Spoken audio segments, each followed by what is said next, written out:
Glava 12. Američka revolucija. Neko je nam napisao, Bog ne može da izmijeni prošlost, to mogu samo istoričari. Istoričari svakako ne mogu da znaju za sobe ispunjene dimom u kojima se planira budućnost, ukoliko ih neko ne uputi u te planove. Stoga mnogi istoričari opisuju istorijske događaje bez stvarnog znanja o tome kako su ovi događaji kreirani. U sve to pojedinac koji planira ratove, krize i druge ljudske tragedije ne želi da istina o njihovom djelovanju sazna. Dakle, istoričari, revizionisti, oni koji tragaju za stvarima, uzrocima istorijskih događaja, moraju da do istine o prošlim događajima dolaze okolnim putevima i kroz svjedočenja ljudi koji su njima učestvovali i koja su svoja zapažanja zapisali po sjećanju. Ovakvi izvori su obično skriveni od najšire publike, ali oni ipak postoje. Verzija istorije koju ćemo iznijeti u sljedećim poglavljima nije ona tradicionalno prihvaćena, ali je međutim istinita. Bilo je potrebno mnogo vremena i truda da bi se, probijajući se kroz dim zadimljenih soba, iskopalo ovo do čega smo došli. Reginald McKenna, bivši predsjedavajući odbor engleske Mindless banke, napisao s naziv bankarskog establishmenta sljedeće: bojim se da obični građani ne bi volili da im se kaže da banke mogu da proizvode i da proizvode novac. A oni koji kontrolišu državne kredite, upravljaju politikom vlade i u svom naručju drže sudbinu naroda. Abraham Lincoln je bio zabrinut zbog bankarskog establishmenta, samo ga je on zvao novčani moći. Napisao je: novčana moć pustoši širom nacije u vrijeme mira, a kuje zavere protiv nacije u vrijeme nedaća. Vidim kako u bliskoj budućnosti dolazi kriza koja će me natjerati da drhtim zbog sigurnosti moje zemlje. Novčana moć u zemlji počeće da deluje na narod i tako će biti i sve dok se bogatstvo ne koncentriše svega nekoliko ruka, a republika bude uništena. Sir Josiah Stamp, bivši predsjednik engleske banke, upozoravao je: ako želite da ostanete u ropstvu bankara i da sami plaćate troškove svoga ropstva, dozvolite im da i dalje pravi novac i da kontrolišu državni kredit. Predsjednik James Garfield izrazio je slično mišljenje: ko kontroliše novčanu masu u nekoj zemlji, taj je apsolutni gospodar celokupne industrije i trgovine. Ciljeve bankarskog establishmenta detaljno obrazložio Carol Quigley u svojoj knjizi Tragedija i nada. Moćnici financijskog kapitala imaju jedan dalekosežni cilj, a on je ništa manji nego stvarenje svjetskog sistema financijske kontrole, koji će biti u privatnim rukama i u stanju da dominira političkim sistemom svake države i ekonomijom svijeta kao cjelini. Sistem će biti kontrolisan na feudalan način putem centralnih svjetskih banaka koje će složno djelovati i putem tajnih dogovora koje će se postizati na čestim privatnim sastancima i konferencijama. Thomas Jefferson je pokušao da upozori Amerikance na moć bankarskog establishmenta. Neophodno je da svaka generacija otplati svoje dugove prije nego što se povuče. To je princip koji bi, ako bi se po njemu postupalo, smanjio napola broj ratova u svijetu. Princip trošenja novca koji će se kasnije otplaćivati pod imenom kredita nije ništa drugo do velika prevara u budućnosti. Benjamin Franklin, jedan od očeva osnivača Amerike, napisao je: onaj ko zajmi je rob zajmodavaca, a dužnik je rob kreditora. Sačuvajte vašu slobodu i održite vašu nezavisnost. Budite marljivi i slobodni. Budite štedljivi i slobodni. Sva upozorenja veoma su eksplicitna. Bankarski establishment kreiraju nacionalne dugove, nacionalni dug od dužnika pravi robove. Postaje, znači, veoma važno shvatiti prirodu bankarskog establishmenta jer ona ima moć da ljudima otvori velike nedaće, baš kao što su citirani autori opisali. Bankari koji pozajmljuju vladama širom svijeta zovu se međunarodni bankari. Kao i kod ostalih, njihov poslovni uspjeh zavisi od sposobnosti da od dužnika naplati dugove. Poput lokalnih bankara koji zajam moraju da osiguraju nekim vidom kolaternog jemstva. I međunarodni bankari traže da dužnik nečim vrednim garantuje da će dug vratiti, nečim što može da proda i tako zadovolji potraživanja zajmodavca. Lokalne banke pozajmljuju novac samo ako dužnik garantuje svojom kućom da će dug vratiti. Ukoliko dug ne bude vraćen u određenom roku, banka postaje vlasnik kuće. Međunarodni bankari susreću se sa složenim problemom nego lokalni bankari. Šta može da osigura njihov zajam kada se novac pozajmljuje predsjedniku neke vlade? Predsjednik vlade ima jednu mogućnost koja obični kuće vlasnik nema. On može da ne prizna dug. Nepriznavanje je definisano kao odbijanje nacionalnih ili državnih vlasti da plate stvarne ili navodne novčane obaveze. Bankari su morali da razviju strategiju koja ih obezbeđuje od mogućnosti da vlade kojima su novac pozajmili ne priznaju dug. Međunarodni bankari koji su plan razvijali postepeno. Njegovo ime je balans moći u politici. Ovo znači da su bankari pozajmljivali istovremeno dvema vladama koje su okretali jednu protiv druge i na taj način primoravali da plaćaju svoje dugove. Najuspješnije oružje bila je prijetnja ratom. Bankar je uvijek mogao da priprijeti ratom vladi koja ne ispunjava svoje obaveze prema njemu i to je bio način da naplati dugove. Naravno, ratovala bi druga država koju bi on obilno finansirao. Ovakav način je gotovo uvijek djelovao jer su vode na vlasti želele da vlasti zadrže, a rat to nikada ne garantuje. Tako su dugovi ipak otplaćivani, svakako s kamatom, a uzimani su i novi zajmovi. Naravno, obje države, uključuju plan, balans i moć, morali su da budu približno iste veličine istog potencijala za vođenje rata. Ukoliko bi jedna bila veća i imala snažniju vojsku od druge, ona bi bila prijetnja za manju državu, ali ova manja ne bi bila prijetnja za veću i balans moći bi bio narušen. S ovim osnovnim saznanjem o djelovanju bankara možemo lakše da razumijemo istinsku prirodu događaja iz bliže prošlosti. U svojoj knjizi Prva istorija Rozekrojcera autor Arthur Edward Waite iznosi svoju ovakvu tvrdnju.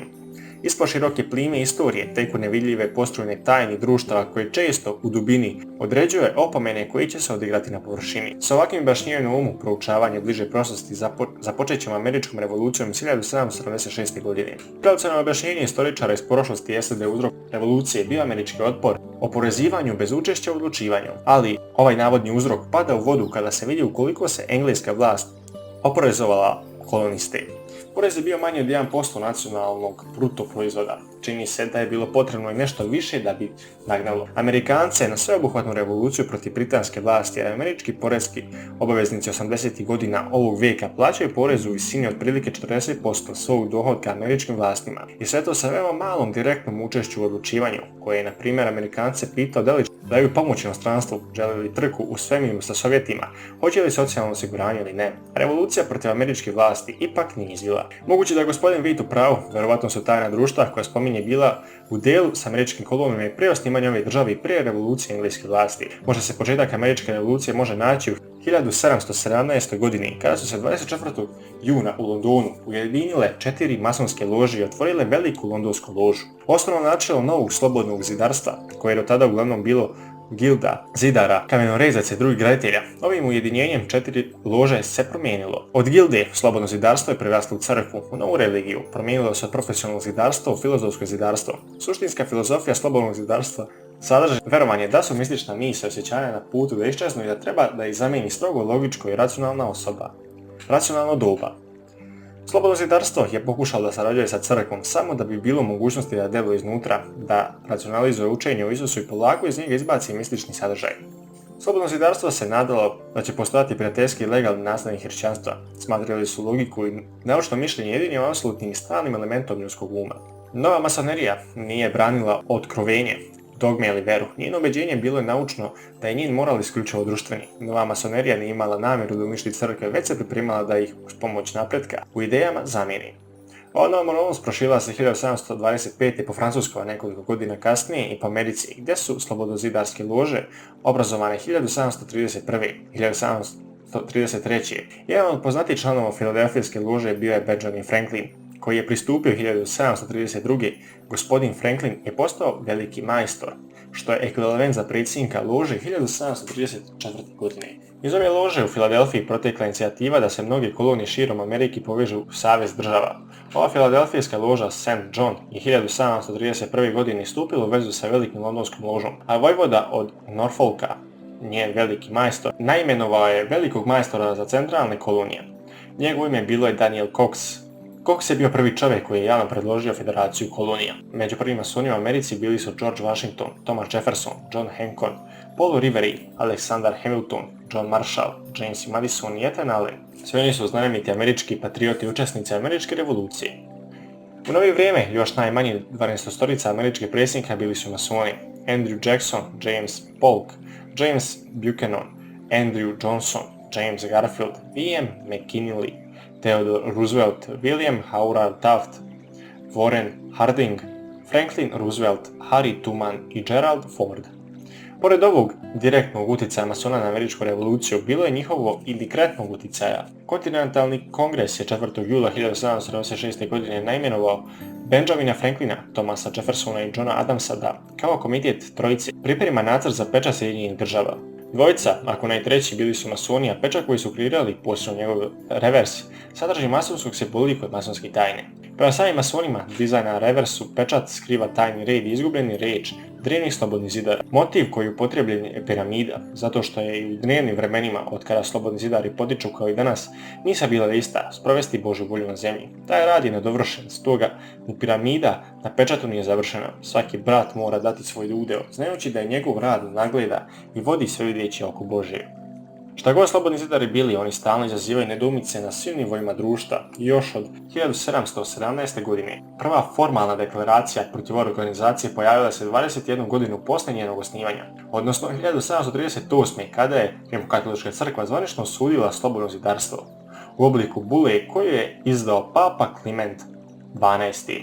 Osude masonerije nastavljene su i poslije 1738. jer su čak osmorica papu osudili slobodne zidare u 400 različitih prilika od njihovog osnivanja 1717. godine. U prvom zvaničnom reagovanju papa Kliment XII. Nazvao je njihov pokret neprincipijelnim.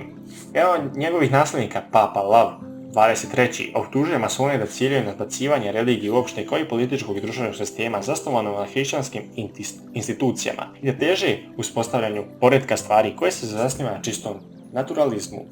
Najsvježije stanovište u odnosu na slobodne zidare došlo nam je 2. marta 1981. godine, kada je Rimokatolička crkva ponovo upozorila da svi rimokatolici koji pripadaju masonskim ložama rizikuju da budu ekskomunicirani. Prema knjizi Nova enciklopedija slobodnog zidarstva Latinske crkva je došlo do stava da slobodno zidarstvo posmatra kao silu koja u svijetu djeluje protiv crkve. U svakom slučaju, u burnim vremenima pred američku revoluciju, tajnost masonske loža ponudila je naseljenicima, patriotama mogućnost da se sastaju i planiraju svoju strategiju. Jedan događaja koji su prethodili revoluciji, a koji je svakako bio tajno planiran, jeste i bostonska čajanka, kada je grupa ljudi prerušena u Indijance pobacala sanduke pune čaja u more bostonske luke. Identitet ovih patriota nije bio poznat javnosti sve dok sami masoni nisu pružili sljedeće objašnjenje tog događaja. Bostonska čajanka bila je u potpunosti masonska i nju su izveli članovi lože St. John tokom jednog vanrednog okupljanja. Ovaj revolucionarni akt izazvao je veoma brzo reakciju engleskog parlamenta koji je donio zakon kojima se luka u Bostonu zatvara za svaku pomorsku trgovinu, a engleske trupe stacioniraju u Massachusettsu. Ovi zakoni proizveli su buru protesta u svim američkim kolonijama. Postoji razlog da se veruje da oni koji su izazvali ovaj događaj namjeravali da postaknu englesku odmazdu kako bi američke kolonije ujedinili protiv engleske vlasti. I ta strategija je djelovala. Poziv da se države ujedinje pod federalnom vlašću bio je snažan, a masoni su bili ključ tog poziva. Oni su imali članstvo širom zemlje, a mnogi od njih su bili dovoljno poznati, tako da se moglo očekivati da kolonisti poslušaju njihovu poruku. U stvari, 33 od 56 potpisanika deklaracije o nezavisnosti bili su masoni, baš kao što su učinili većinom članova i u kontinentalnom kongresu. Benjamin Franklin, istaknuti mason, bio je ključ koji je otvorio vrata pojedinih europskih država, na čijem je čelu isto tako bila braća masoni. Članstvo u masoneriji mu je obezbijedilo pristup drugim masonima širom Europe i ti kontakti su bili korišteni da se dobije podrška za američku revoluciju. Franklin je također shvatio pravi uzrok američke revolucije. Jednom prilikom smo ga u Londonu pitali kako objašnjavate napredak koji postižu američke kolonije. Gospodin Franklin je odgovorio, veoma jednostavno, uzrok je u tome što mi u kolonijama izdajemo sopstveni novac. On se zove kolonijalni zapis i mi ga izdajemo u pravilnoj proporciji prema trgovini i prometu robe. Drugim rečima, kolonije nisu koristile svoje ovlašćenja da štampaju novac da bi izazvali inflaciju kao rezultat toga. Da bi izazvali inflaciju i kao rezultat toga Amerika je postala prosperitetna zemlja. Ova situacija je međutim trebalo da se promijeni tokom 60. godina 18. vijeka kada je engleska banka u parlamentu progurala zakonski prijedlog po kojem jedna kolonija ne bi imala pravo da izdaje sopstveni zapis. Kolonije bi po ovom zakonu mogle da izdaju obaveznice i da ih prodaju ovoj banci, a ona bi im tad pozajmljivala novac koji bi se koristio u kolonijama. Američki novac trebalo je da bude utemeljen na pozajmljenom dugu. Kolonije bi plaćale internet zbog privilegije da imaju novac u posjedu. Ova akcija čime je stupila u dejstvo izazvala veliku nezaposlenost, budući da je engleska banka kolonijama dozvolila da pozajme samo polovinu novca koji je prethodno bio u opticaju. Franklin i drugi su to shvatili, a njegove riječi ostale su zapisane. Kolonije bi veoma rado plaćale mali takse na čaj i druge robe da Engleska nije uzela njihov novac, što je izazvalo nezaposlenost i veliko nezadovoljstvo. Rekao je ovo, odbijanje kraja Georgea III. Da kolonijama dozvoli da vode jedan časni kolonijalni novčani sistem, koji je običnog čovjeka oslobodio zamki manipulatora novcem, bio je vjerovatno najvažniji uzrok revolucije. Franklin je uvidio da uzrok revolucije bio otpor kolonija prema ideji pozemnog novca, koji dovodi do dugova inflacije, kao i do plaćanja kamate, a ne oprezovanja bez učešća u odlučivanju, kao što se najčešće vjeruje. Jedna od zemalja koje je mason Benjamin Franklin posjetio bila je i Francuska. Januara 1774. Franklin je pregovarao sa izvjesnim masonskim vođama oko kupovine oružja za američke kolonije. Transakcija je obavljena sa saznanjem i uz podršku francuskog ministra za inostrane poslove Veržana, također brata masona. Sve više, francuska vlada je ponovo uz pomoć Veržana pozajmila američku koloniju sumu od 3 milijuna libri. Još jedna država se umešala, mada indirektno, u američku revoluciju. Dok se američka nacija rađala u vrijeme revolucionarnog rata, ruska carica Katarina Velika odbila zahtjev engleskog kralja Georgea III. Da pošalje 20.000 ruskih kozaka u cilju gušenja pobune u kolonijama, što je kolonijama pomoglo da preživi. Rusija, u kojoj centralna banka nije koristila političke odluke, pomogla je sa Sjedinjenim državama, odbivši da pošalje svoje trupe protiv kolonija. Na taj način je iskazala svoje prijateljstvo prema Americi, koje će još jednom potvrditi u građanskom ratu, o čemu ćemo govoriti u narednim poglavljima. Zanimljivo otkriti zašto su dvojica glavnih vođa revolucionarnom ratu za odcepljenje od Engleske bili masoni. Kada se u Americi ispojila potreba za državnom vojskom i državnim diplomatom, ona se obratila bratu Georgeu Washingtonu, jedinom oficiru koji je, pored toga što je bio slavan, zahvaljujući svojim masonskim vezama imao i prijatelje širom kontinenta. U ključnom momentu, kada se Amerika našla pred porazom i kada je očajnički bila potrebna pomoć s polja, ona se obratila bratu Franklinu, jedinom Amerikancu koji je bio poznat širom svijeta i koji je, zahvaljujući masonstvu, svuda imao prijatelje. Washington se zauzvrat okružio braćom masonima. Svi štabski oficiri kojima je Washington verovao bili su masoni i svi vodeći generali u armiji bili su također masoni. Ovakve odluke koje je donio Washington dobro su se isplatile, jer je sasvim vjerovatno da je bio odlučio da armiju popuni masonima iz sljedećeg razloga. Čini se veoma mogućim da su neke engleske vojne operacije bile namjerno slabo izvedene, posebno one braće Hall. Jedan je bio admiral, a drugi general, i to zahvaljujući želji engleskog masonskog generala da postigne mirno rješenje i da se prolije što manje krvi. Washington je u svoj glavni štab pozvao braću masone zato što je znao da su komandni oficiri u engleskoj vojsci također masoni. Činjenica da je mason zaključno obavezan da ubije brata masona ukoliko zna da je njegov protivnik mason, načinila je situaciju za nemasonski generala i gotovo nemogućim. Oni nisu mogli da svoje oficire natjeraju da dobro obavljaju posao tokom bitke, da bi javno iskazao podršku masonima, pošto američka armija 27. decembra 1778. od britanske vojske preuzela grad Philadelphiju. General George Washington je sa sabljom u punoj masonskoj odeždi i sa znacima bratstva marširao na čelu svečane povorke od 300 masona u ulicama Filadelfije. Bila je ovo najveća masonska parada ikada viđena u novom svijetu. I pored najšire podrške masona, Washington i narod Amerike morali su da plati troškove rata protiv Britanije. Godine 1775. kontinentalni progres je izglasao izdavanja papirnog novca kojim bi se finansirao rat. Ovaj novac nije pozajmljen ni od kakvog bankarskog establishmenta, on je jednostavno štampan kao način plaćanja vladinih troškova u ratu. Stoga, on u sebi nije sadržao kamatu koja bi trebalo da se plati grupi bankara koji bi ga stvorili ni iz čega. Većina zakonodavnih vlasti nezavisna država je, u znak dobre volje i priznavanja centralne vlasti, narod Amerike uštedila bezbroj miliona dolara kamate, donevši zakone koji od građana zahtijevaju da prihvati kontinentalni novac kao zakonsko sredstvo plaćanja. Međutim, do kraja 1776. Continental, kako su ga zvali, vrijedao je jedva 40 centi kada bi se mijenjao za srebrni dolar. Federalne vlasti su nastavile da štampaju ove dolare, tako da je na kraju iste godine u opticaju bilo 241,6 miliona kontinentala. Američki trgovci su prihvatali ove dolare po kursu od 2,5 centra za dolar, da bi samo godinu dana kasnije imali kurs manji od pola centi za dolar. Inflacija je uzela svoj danak u vrijednosti papirnog novca. U poređenju sa pravim novcem u čvrstom metalu postaje gotovo bezvrijedan. Najnižu cijelu kontinentala je dostigao pri kraju rata kada je bilo potrebno 500 papirnih dolara za jedan srebrni dolar. Sada se vidi otkud u našem jeziku fraza ne vrijedi ni jedan kontinental. Inflacija se dogodila još jednom u skladu sa ekonomskim zakonom koji djeluje svaki put kada količina novca u opticaju koji nije potkrijepljen zlatom ili srebrom podlogom počinje da raste. To je bilo vrijeme kada je izašlo na vidjelo neslaganje vodećih američkih patriota oko ključnih problema u državi. Spor se vodio u pitanju treba li američka vlada da uspostavi centralnu banku. Thomas Jefferson se uspostavljao stavljanju banke, a Alexander Hamilton se zalagao za nju. Jefferson je svoju poziciju ovako obrazložio. Ukoliko narod Amerike ikada prihvati da privatne banke kontrolišu izdavanje novca, te banke i korporacije koje će iz njih izrasti putem inflacija, zatim deflacijom, lišit će ljude njihove svojine. Jednog dana njihova djeca će se probuditi i vidjeti da nemaju ništa na kontinentu koji su njihovi očevi osvojili. Hamiltonov predlog je bio da Sjedinjene države stvori banku Sjedinjenih država, instituciju koja bi upravila profit, bilo privatnim rukama i uživala poseban pristup javnim fondovima. Banka bi imala zakonsko ovlašćenje da novac pravi ni iz čega i da ga uz kamatu pozajmljuje vladi.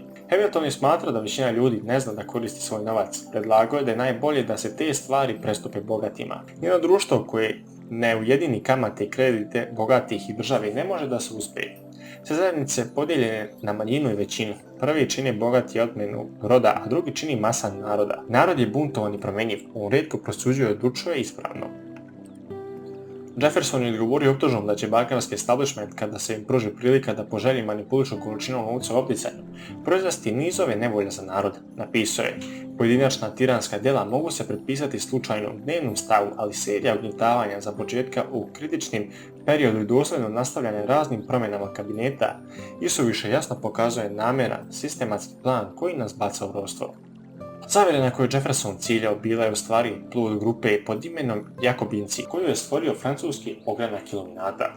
Današnji režnici Jakobince definišu kao jedno društvo radikalnih demokrata u Francuskoj nastalo u revoluciji iz 1789. Oni su bili zavjernici protiv postojećih vlasti. John Robinson u svom klasičnom djelu o iluminatima pod naslovom Dokaz zavjeru Jakobincima napisao sljedeće: inteligentan čovjek je u otvorenom Jakobinaca lako mogao da prepozna skriveni sistem iluminata. Ova grupa će odigrati važnu ulogu u građanskom ratu 1861-65, što ćemo detaljnije obrazložiti u sljedećim poglavljima. Na nesreću Sjedinjene države, predsjednik George Washington je 1788. godine Aleksandra Hamiltona imenovao za sekretara financija. 3 godine kasnije, 1791. vlada Sjedinjenih država je dala ovlašćenja svojoj pravoj nacionalnoj banci, koja se zvala Prva banka Sjedinjenih država. Ta ovlašćenja su isticala 1811. godine i trebalo da američki građani odluči da li da se ona obnovi. Jefferson se indikrentno pridružio raspravi o Prvoj banci, tvrdeći da Kongres nije imao ovlašćenja da daje takve garancije i da je stoga ova banka nelegalna. Svoje argumente zasnuje na prvom članu Ustav koji glasi: Kongres ima pravo da kupuje novac, određuje njegovu vrijednost i tako dalje. Jefferson je Kongresu osporavao pravo da prenosi svoje ovlašćenja na drugu instituciju, a posebno ne na instituciju koju je privatnim rukama i koja će ne samo da kupuje novac, već će i da ga štampa, a zatim da ga pozajmljuje vladi. Ova pitanja su međutim ostala samo pitanja, nažalost, i banka je preživjela do 1811. godine, kada je predsjednik James Monroe dozvolio da ovlašćenje istekne. Iako je banka prejela pritisak da vladi da pozajmice koja bi otplatila dugove iz revolucije, predsjednici Jefferson i Monroe su odbili i sve dugove Sjedinjenih država isplatili bez pomoći banke. Godine 1812. Engleska je započela novi rat protiv Sjedinjenih država. Banka je tada počela da čini ogromnu presiju da joj se obnove akreditivni ovlašćenja koje je imala do 1811. godine. Ovaj rat je imao cilj da natjera Sjedinjene države u poziciju da im je neophodna centralna banka koja bi plaćala troškove rate, na taj način stvorila dugovi i otplatu kamata. Engleski bankari su se nadali da će Amerikanci obnoviti ovlašćenja Prvoj banci ili da će pod drugim imenom stvoriti istu takvu instituciju. Dvojica Amerikanaca Henry Clay i John Calhoun bili su prvi propagatori ulaska Amerike u rat 1812. godine. Oni su tako i bili glavni pristalice stvaranja nove banke pod imenom Druga banka Sjedinjenih država. Rat sa Engleskom pokazao se skupim i podigao je dugovanje Sjedinjenih država sa $45 milijuna na $127 milijuna. Izvjesni Amerikanci su ovaj rat smatrali dijelom zavjere. Jedan od njih, predsjednik Harvarda Jefferson Dillard, u čuvenom govoru od 4. juna 1812. tvrdio da je događaja umiješana tajna sekta iluminata. Ima dovoljno dokaza da u ovoj zemlji uspostavljen uređeni broj iluminatskih društava. Ona nesumnjivo radi na tajnom odrivanju naših starih institucija, kako civilnih, tako i duhovnih. Ova društva su očito povezana sa istim redom u Europi. Neprijatelji svih tih redova traže naše uništenje. Pravda li neverstvo, naša nezavisnost će ovako pasti. Naša republikanska vlast bit će zbrisana. Nažalost, Amerikanci se nisu obazirali na njegovo upozorenja, zavjera nastavila svoje smrtonosno djelovanje u Sjedinjenim državama. Pritisak se nastavio 1816. godine. Drugoj banci Sjedinjenih država ponovo su data 20-godišnja ovlašćenja. Banci je pružena mogućnost da vladi SAD pozajmi $60 milijuna. Novac je jednostavno oštampan, evidentiran obaveznicima i pozajmljen na federalnoj vlasti. Druga banka je sada imala mogućnost, kao što je primijetio jedan istraživač, da kontroliše cjelokupnu fiksalnu strukturu države. Thomas Jefferson je 1816. još jedanput pokušao da upozori Amerikance, ovoga puta pismo upućenom Johnu Tayloru. Vjerujem da su bankarske institucije opasnije za našu slobodu od postojećih vojski. One su već stvorile bankarsku aristokratiju koja prekosi vlastima. Dozvola za izdavanje novca treba da se oduzme od banaka i vrati vladi, koju je po pravilu i pripada. Banci nije trebalo mnogo da bi pokazala svoje moći. Inflatorna politika Druge banke Sjedinjenih država u prvim godinama poslije 1812. doprinijela je njenom širenju po Kentuckyu, Tennesseeu i drugim zapadnim državama. a onda je sa depresijom iz 1819. Velika banka obrnula svoju politiku i započela sa odlučnom koncentracijom. Kovani novac je oticao na zapad, ostavljajući za sobom trag bankarstva i veliki broj dužnika koji nisu bili u stanju da izmjeri sve dugove. Banka koristila svoju moć da bi povećala i smanjila količinu novca u opticaju, izazivajući prvo inflaciju, onda deflaciju. Takav ciklus je bio od koristi samo bankarima koji su bili u mogućnosti da dođu u posjed velike količine tuđe svojine po cijeni koja je bila samo djelić njene stvarne vrijednosti. Ali ratni dug iz 1812. godine otplaćen je do 1834. što sigurno nije bilo po volji vlasnicima druge banke. Jedna stvar, međutim, zadovoljila je bankare. Banka je proglašena ustavnom 1819. godine prilikom procesa u slučaju McCulloch protiv Marylanda od strane sudije Vrhovnog suda Johna Marshalla, inače masona. Taj sudija je presudio da Kongres ima pravo koje se podrazumijeva i da može da oformi banku Sjedinjenih država. Kongresu nisu data posebna prava koje bi im oformio banku Sjedinjenih država, tako da je Ustav mora da bude rastegnut da bi se izašlo u susret okolnostima i da se objavio kako u njemu postoji neka misteriozna podrazumijevajuća prava koja rastezačima omogućava da čine šta god hoće. Jeffersonovi argumenti nisu uvaženi, Hamilton je pobedio. Sljedeći važan korak u američkoj istoriji odigrao se 1826. godine kada je član Slobodnih zidara kapetan William Morgan objavio knjigu pod naslovom Oslikavanje masonerije od strane jednog iz bratstva koji je prosvetio 30 godina u ovoj stvari. Tumačenje Slobodnog zidarstva kapetana Williama Morgana. Ova prilično tanka knjiga od nekih 110 strana sadržala je tajne Slobodnih zidara ili, kako je to rekao kapetan Morgan, znakovi u ložama, stiskove ruku i masonske ableme. Poslije manje od mjesec dana od izdanja knjige kapetan Morgan je bio odveden od strane Slobodnih zidara i ubijen. Prema knjizi Roberta Remija, Revolucionarno dobo Andrew Jacksona, navodno je masonski red pripremio njegovu otmicu, a vjerojatno i ubistvo. Optužba da je Morgan bijen zato što je objavljivanjem ove knjige koja detaljno opisuje sve tajne reda prekršio zahtjev o tajnosti u svim masonskim poslovima, svakako u skladu s našim saznanjima o masonskom ritualima. Kapetan Morgan detaljno opisao procedure prilikom rituala koji se ulazi u masoneriju. Kada se kod budućeg masona izaziva lagani bol uz upozorenje, kao što je ova tortura za tvoje telo, tako može biti i za tvoj um i tvoju savjest ako ikada pokušaš da nezakonito odaš tajne masonerije. Ovaj čin kapetana Morgana imao velike posljedice u godinama kada su dolazile, posebno na predsjedničkim izborima 1832. Tada je po drugi put izabran Andrew Jackson. Prvenstveno zbog toga što se suprotstavljao drugoj banci Sjedinjenih država. Ostalo je zapisano da je rekao: ja sam bio jedan od onih koji ne vjeruju da je nacionalna banka blagoslov za državu, već vjerujem da je prokletstvo za republiku, utoliko prije što je zamišljena, a da oko administracije odgaji novčanu aristokratiju, opasnu po slobode u zemlji. Izbori iz 1832. godine bili su ključni za banku jer je trebalo da obnovi kreditive u vremenu vladavine novoizabranog predsjednika. Jackson je obećao Amerikancima: federalni ustav se mora poštovati, mora se očuvati prava država, nacionalni dug mora biti otplaćen, direktni porezi i zajmovi izbjegnuti, a federalna unija sačuvana. Zanimljivo je da je još tada 1832. Jackson bio zabrinut zbog očuvavanja unije, oko čega se navodno povesti rat mnogo godina kasnije. Nastav je: ovo su ciljevi koje ima u vidu i koje ću, bez obzira na posljedice, isprovesti u delo.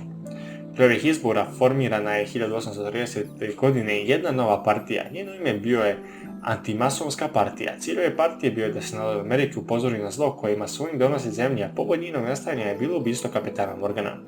Prema Makijevoj enciklopediji, nova partija je bila organizovana da bi zaustavila masonstvo koje sprovodi verziju jedne dobre vlasti. Antimasoni su se okupili 11. septembra u Filadelfiji gdje su se delegiti iz 11 država sastavili da raskinu kraju slobodno zidarski red i pozovu svoje zemljake da se priključe političkim krstaškom ratu za spas nacije, tiranje i subverzije koje sprovode masoni. Jedan od delegata na toj konvenciji bio je William Stewart iz New Yorka, koji je kasnije postao državni sekretar za vrijeme vladavine Abrahama Lincolna, i George Quincy Adams, predsjednik u periodu od 1825. do 1829. bio je zabrinut zbog masona. Objavio je seriju pisama oštrih prema slobodnom zidarstvu upućenim vodećim političarima koje su izlazile u raznim časopisima od 1831. do 1833. Glavna stvar na izborima 1832. godine ipak je bila obnova ovlašćenja drugoj banci Sjedinjenih država. Predsjednik ove organizacije, Nicholas Bidley, odlučio je da zamoli Kongres za obnovu ovlašćenja iz 1832. godine, 4 godine pre isteka roka. Strategija je bila jednostavna, pošto je Jackson želeo da bude ponovo izabran, možda mu je moglo ići u korist da ne dozvoli da se o akreditatorima raspravlja, već da dozvoli banci da dobije obnovu ovlašćenja. Henry Klain, koji će kasnije postati republikanski kandidat za predsjednika i Jacksonov rival, i njegov kolega Daniel Webster preuzeli su vodstvo u kampanji za obnavljanje kreditiva u Kongresu. Nisu bili nimalo razočarani kada je zakonski prijedlog prošao u Senatu sa 28 glasova i sa 20 protiv i u Kongresu sa 107 i sa 85 protiv. Međutim, predsjednik Jackson je imao posljednju riječ i tako je 10. jula 1832. godine stavio veto na ovaj prijedlog. Tekst tog veta je nova opomena Amerikancima. Za željenje je to što bogati i moćni su više često usmjeravaju svoje djelovanje vlasti zbog svojih sebičnih ciljeva. Razlika u društvu uvijek će postojati pod svakom pravičnom vlašću. Jednakost talenata, obrazovanja, bogatstva ne može se postići institucijama. U punom uživanju nebeskih darova i podlova nemoćne industrije, ekonomije i vrline, svaki je čovjek jednako podložan zakonskoj zaštiti. Ali kada zakon tim prirodnim i pravednim pogodnostima postavi veštačke razlike da bi nekome dao titule, nagrade i posebne privilegije, da bi bogato načinio bogatim, a moćnog još moćnim, čestiti članovi društva, farmeri, mehaničari i radnici koji nemaju mogućnost da takve privilegije obezbede za sebe, imaju pravo da se žale vlastima zbog nepravde. Nastavio je govoreći da smatra da su neka ovlašćenja privilegije koje posjeduju postojeće banke autorizovane ustavom subverzivne u odnosu na prava država i opasne po slobode ljudi. Iako je stavio veto na obnovu akreditiva i na taj način mogao da zove gnjev naroda ukoliko bi on glasao za davanje tih akreditiva, Jackson je međutim hrabro odlučio da prestupi izborima 1832. da odluče njegovu sudbinu. Predsjednikova osnovna platforma banke bez Jacksona ili Jackson bez banaka suočila se sa velikim opozicijom, posebno štampa Sjedinjenih država, koja je velikim dijelom bila plaćena da pravi pritisak.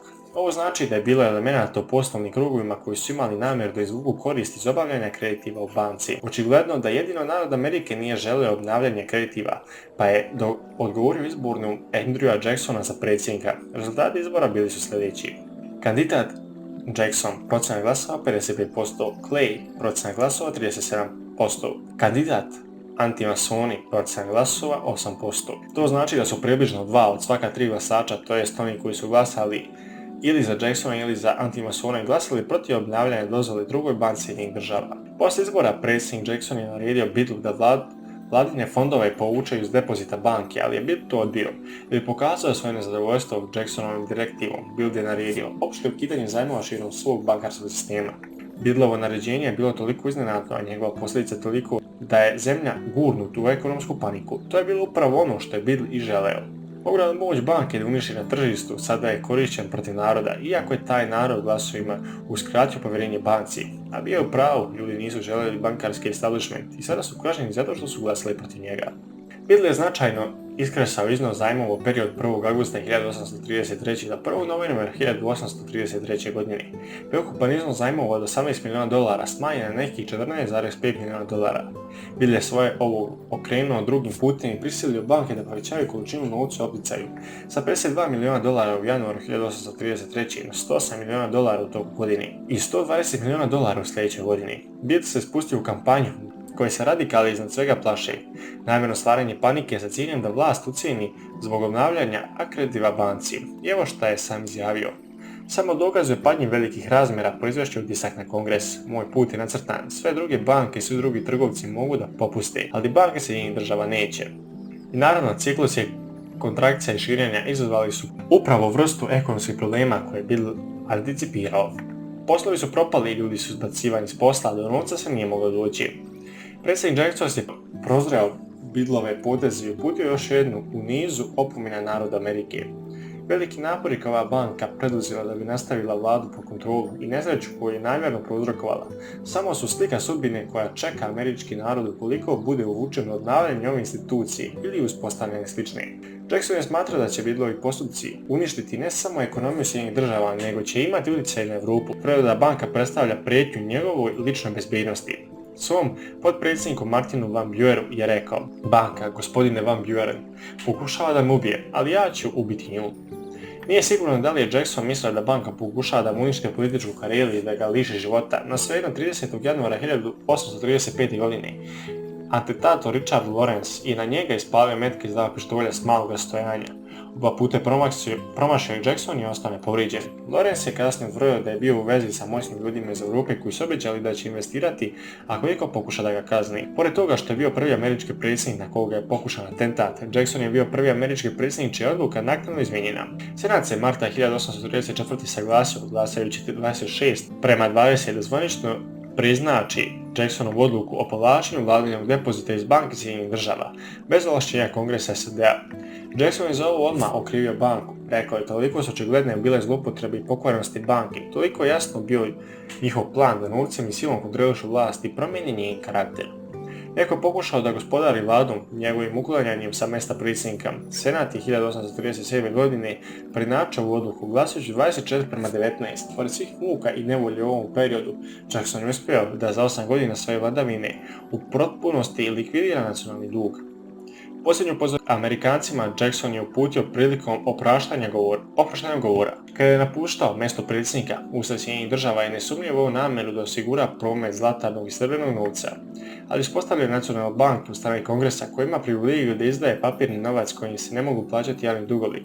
Udaljava nas od ustavom zagarantovnog metalnog novca u opticaju i umjesto njega uvodi običan papir. Svi porazi doživljeni od Jacksona američkog naroda nisu pokolebali banke u njihovoj namjeri da ponovo dobiju ovlašćenja za banku. Predsjednik John Tyler je 2 puta morao da stavlja veto na zakonske prijedloge o oživljanju druge banke Sjedinjenih država. Dakle, akreditivi banke su istekle 1836. a sljedećih 24 godina do početka građanskog rata SAD nisu imale centralnu banku.